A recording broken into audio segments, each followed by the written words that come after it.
Iran और America के दरमियान हालिया तनाज़े से एक ऐसी खबर सामने आई है जिसने दुनिया भर के डिफेंस माहिरीन को हैरत में डाल दिया है।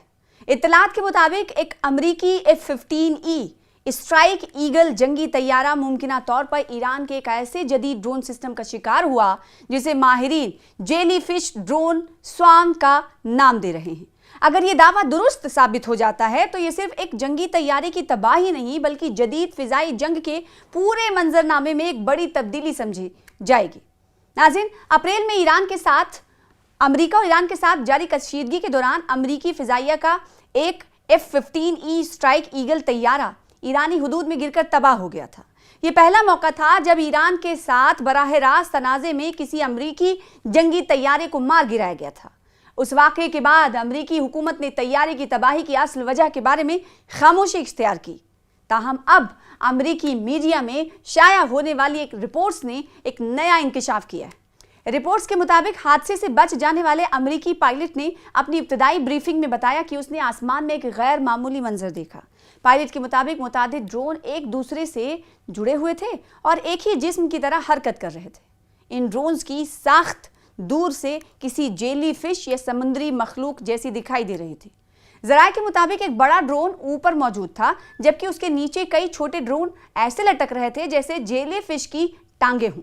यही वजह है कि अमेरिकी इंटेलिजेंस हलकों में इसे जेली फिश ड्रोन स्वार्म कहा जा रहा है। पायलट ने अपनी ब्रीफिंग में दावा किया है कि जब वो तैयारे से इजेक्ट कर रहा था तो उसे आसमान में ड्रोन्स का एक पूरा जाल दिखाई दिया जो एक फिजाई बारूदी सुरंग के मैदान जैसा महसूस हो रहा था। ताहम अमेरिकी इंटेलिजेंस हुक्काम इस बयान का मोहतात अंदाज में जायजा ले रहे हैं क्योंकि हादसे के वक्त पायलट शदीद जख्मी था और उसके सिर पर चोट भी लगी थी। अब सवाल ये कि आखिर ये जेली फिश ड्रोन स्वार्म होता क्या है, इसके बारे में जान लेते हैं। दिफाई माहिरीन के मुताबिक ये दरअसल एक जदीद ड्रोन नेटवर्क है जिसमें एक बड़ा मदरशिप ड्रोन मरकजी कमांड प्लेटफॉर्म के तौर पर काम करता है जबकि मुतादिद छोटे ड्रोन उसके साथ जुड़े रहते हैं। ये तमाम ड्रोन मेश नेटवर्किंग नामी टेक्नोलॉजी के जरिए आपस में राबते में रहते हैं। मैश नेटवर्किंग, जी हाँ, आपस में राबते में रहते हैं।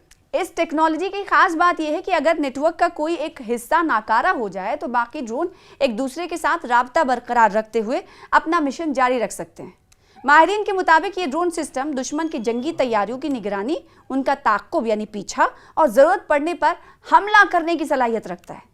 दिफाई तज्ज़ियाकारों का कहना है कि इस किस्म के ड्रोन स्वार्म्स रिवायती फिजाई दिफाई निज़ाम के लिए एक डरावना ख्वाब साबित हो सकते हैं क्योंकि ये कम बुलंदी पर परवाज करते हुए वसी इलाके का अहाता करते हैं और राडार पर उनका सुराग लगाना मुश्किल हो जाता है।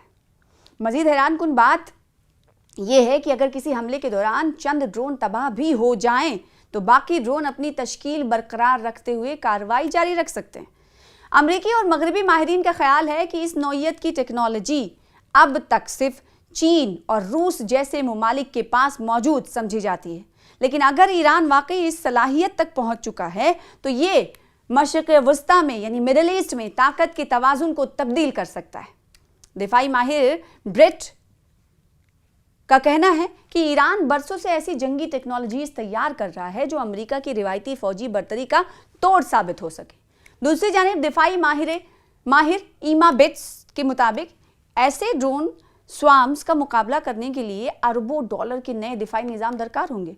नाज़रीन, ईरान ने अमरीकी तैयारे को मार गिराने के बाद सिर्फ इतना कहा था कि एक नए फिजाई दिफाई निज़ाम का इस्तेमाल किया गया है। ताहम तेहरान ने इस बारे में मज़ीद तफसीलात जाहिर नहीं की थी।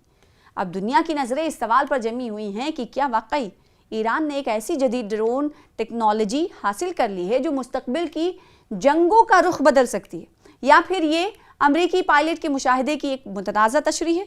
जवाब जो भी हो, एक बात वाज़ेह है कि जदीद जंगें तेज़ी से ड्रोन्स, मसनूई जहानत और खुदकार हथियारों की तरफ बढ़ रही और आने वाले बरसों में मैदान जंग पहले से कहीं ज़्यादा पेचीदा और ख़तरनाक हो सकता है।